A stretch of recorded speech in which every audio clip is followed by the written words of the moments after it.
ਅਗਲੀ ਖਬਰ ਦੇ ਵੱਲ ਵਧਦੇ ਹਾਂ ਤੇ ਆਪਾਂ ਰੁਖ ਕਰਦੇ ਹਾਂ ਸਾਊਥ ਕੈਰੋਲਾਈਨਾ ਦਾ, ਜਿੱਥੇ ਕੋਲਟਨ ਕਾਉਂਟੀ ਦੇ ਵਿੱਚ ਇੱਕ ਘਰ ਦੇ ਵਿੱਚੋਂ 6 ਜੀਆਂ ਦੀਆਂ ਜਿਹੜੀਆਂ ਨੇ ਉਹ ਲਾਸ਼ਾਂ ਮਿਲੀਆਂ ਨੇ ਤੇ ਇੱਕ ਜਿਹੜਾ ਜੀ ਹੈ ਇਸੇ ਪਰਿਵਾਰ ਦਾ ਉਹ ਕ੍ਰਿਟੀਕਲੀ ਇੰਜਰਡ ਆ ਜਿਹੜਾ ਉਹ ਮਿਲਿਆ।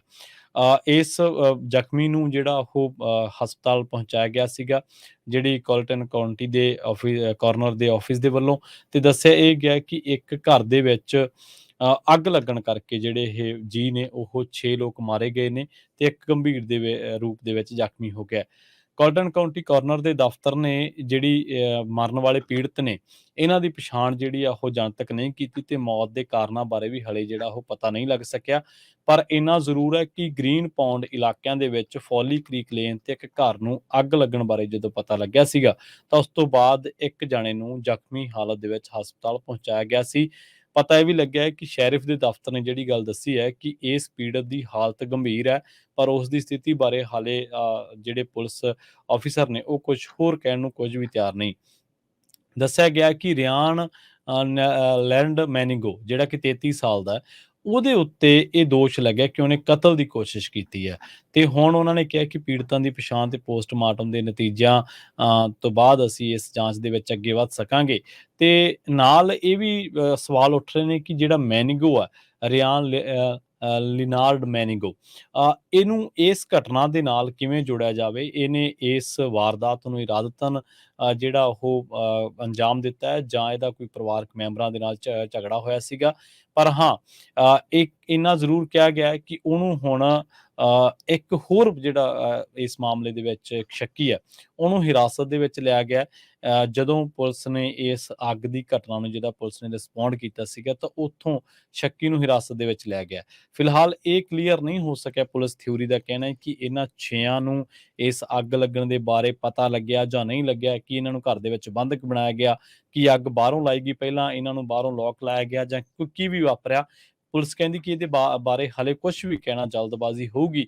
ਪਰ ਹਾਂ, ਇੰਨਾ ਜ਼ਰੂਰ ਹੈ ਕਿ ਜਿਹੜਾ ਇੱਕ ਬੱਚਾ ਪੀੜਤ ਉਹਦੀ ਜਿਹੜੀ ਹਾਲਤ ਆ ਉਹ ਵੀ ਕੋਈ ਗੰਭੀਰ ਬਹੁਤੀ ਜ਼ਿਆਦਾ ਚੰਗੀ ਨਹੀਂ ਹੈ, ਉਹ ਵੀ ਗੰਭੀਰ ਹਾਲਤ ਦੇ ਵਿੱਚ ਹਸਪਤਾਲ ਦੇ ਵਿੱਚ ਜਿਹੜਾ ਉਹ ਭਰਤੀ ਕਰਵਾਇਆ ਗਿਆ ਜੀ।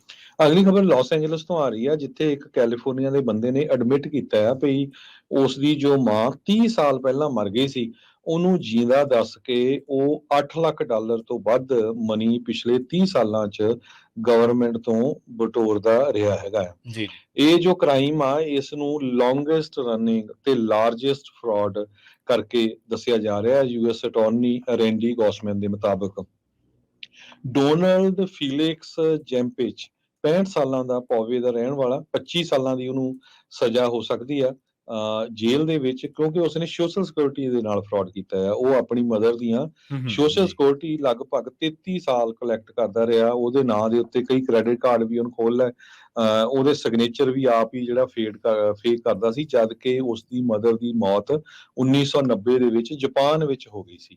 ਸੋ ਉਸਨੇ ਕਿਤੇ ਵੀ ਰਿਪੋਰਟ ਨਹੀਂ ਕੀਤਾ ਤੇ ਉਹ ਪੈਸੇ ਜਿਹੜੇ ਆ ਬਟੋਰਦਾ ਰਿਹਾ। ਇਕੱਲੇ ਪੈਸੇ ਨਹੀਂ ਬਟੋਰੇ, ਉਹਦਾ ਸੋਸ਼ਲ ਸਿਕਿਉਰਿਟੀ ਆਈਡੀ ਨੂੰ ਯੂਜ਼ ਕਰਕੇ ਕਈ ਜਿਹੜੇ ਆ ਅਕਾਊਂਟ ਆ ਉਹ ਵੀ ਉਸਨੇ ਕ੍ਰੈਡਿਟ ਕਾਰਡ ਦੇ ਖੁਲਾਏ ਤੇ ਨਾਲ ਦੀ ਨਾਲ ਉਹ ਟੈਕਸ ਰਿਟਰਨ ਵੀ ਹਮੇਸ਼ਾ ਫਾਈਲ ਕਰਦਾ ਰਿਹਾ। ਜੈਂਪੇਚ ਨੇ ਐਡਮਿਟ ਕੀਤਾ ਹੈ ਕਿ ਨਵੰਬਰ 1990 ਤੋਂ ਲੈ ਕੇ ਸਤੰਬਰ 2022 ਤੱਕ ਉਸਨੇ $8,30,238 ਜੋ ਪਬਲਿਕ ਦਾ ਮਨੀ ਹੁੰਦਾ ਹੈ, ਸੋਸ਼ਲ ਸਿਕਿਉਰਿਟੀ, ਉਸ ਨੂੰ ਚੋਰੀ ਕੀਤਾ ਹੈ ਯੂਐਸ ਅਟਾਰਨੀ ਆਫਿਸ ਦੇ ਮੁਤਾਬਕ। ਤੇ ਹੁਣ 25 ਸਾਲਾਂ ਦੀ ਸਜ਼ਾ ਜੇ ਉਹ ਕਨਵਿਕਟ ਹੋ ਜਾਂਦਾ ਹੈ ਤੇ ਉਸ ਦੀ ਜਿਹੜੀ ਸੈਂਟੈਂਸਿੰਗ ਆ ਸਤੰਬਰ 20 ਨੂੰ ਹੋਣੀ ਹੈਗੀ ਜੀ। ਅਗਲੀ ਖਬਰ ਬੇਕਰਸਫੀਲਡ ਤੋਂ ਆ। ਬੇਕਰਸਫੀਲਡ ਦੇ ਵਿੱਚ ਜਿਹੜੇ ਅੱਗ ਬੁਝਾਊ ਦਸਤੇ ਨੇ ਉਹਨਾਂ ਨੂੰ ਕਾਫੀ ਮੁਸ਼ੱਕਤ ਕਰਨੀ ਪਈ ਸੀ ਜਦੋਂ ਨਾਰਥ ਬੇਕਰਸਫੀਲਡ ਦੇ ਇਲਾਕਿਆਂ ਦੇ ਵਿੱਚ ਇੱਕ ਥਾਂ ਤੇ ਅੱਗ ਲੱਗਣ ਬਾਰੇ ਪਤਾ ਲੱਗਿਆ ਸੀ।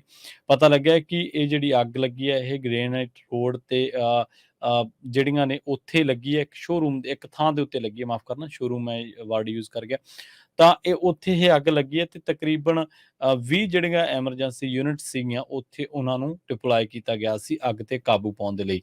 ਤਕਰੀਬਨ ਇਹ ਰਿਪੋਰਟ ਹੋਈ ਹੈ, ਜਿਹੜੀ ਪੁਲਿਸ ਨੇ ਜਾਣਕਾਰੀ ਦਿੱਤੀ ਹੈ ਕਿ ਇਹ ਅੱਗ ਜਿਹੜੀ ਹੈ ਇਹਦੇ ਕਰਕੇ ਕੋਈ ਇੰਜਰਡ ਤਾਂ ਨਹੀਂ ਹੋਇਆ, ਪਰ 2 ਵਜੇ ਤੋਂ ਬਾਅਦ ਤਕਰੀਬਨ 3 ਵਜੇ ਦੇ ਵਿਚਕਾਰ ਇਹ ਜਿਹੜੀ ਅੱਗ ਲੱਗੀ ਹੈ ਤੇ ਉਹਨਾਂ ਨੂੰ ਅੱਗ ਤੇ ਕਾਬੂ ਪਾਉਣ ਦੇ ਲਈ ਜਿਹੜੀ ਭਾਰੀ ਮੁਸ਼ੱਕਤ ਹੈ, ਜਿਹੜੇ ਫਾਇਰ ਬ੍ਰਿਗੇਡ ਦੇ ਦਸਤੇ ਨੇ ਜਾਂ ਅੱਗ ਬੁਝਾਊ ਦਸਤੇ ਕਹਿ ਸਕਦੇ ਹਾਂ ਆਪਾਂ, ਤਾਂ ਉਹਨਾਂ ਨੂੰ ਇਹ ਕਰਨੀ ਪਈ ਸੀਗੀ। ਹਾਲੇ ਤੱਕ ਇਸ ਘਟਨਾ ਦੇ ਵਿੱਚ, ਇਸ ਵਾਰਦਾਤ ਦੇ ਵਿੱਚ ਕਿਸੇ ਤਰ੍ਹਾਂ ਦੇ ਜਾਨੀ ਨੁਕਸਾਨ ਦੀ ਜਿਹੜੀ ਆ ਉਹ ਕੋਈ ਖਬਰ ਨਹੀਂ ਹੈ ਜੀ।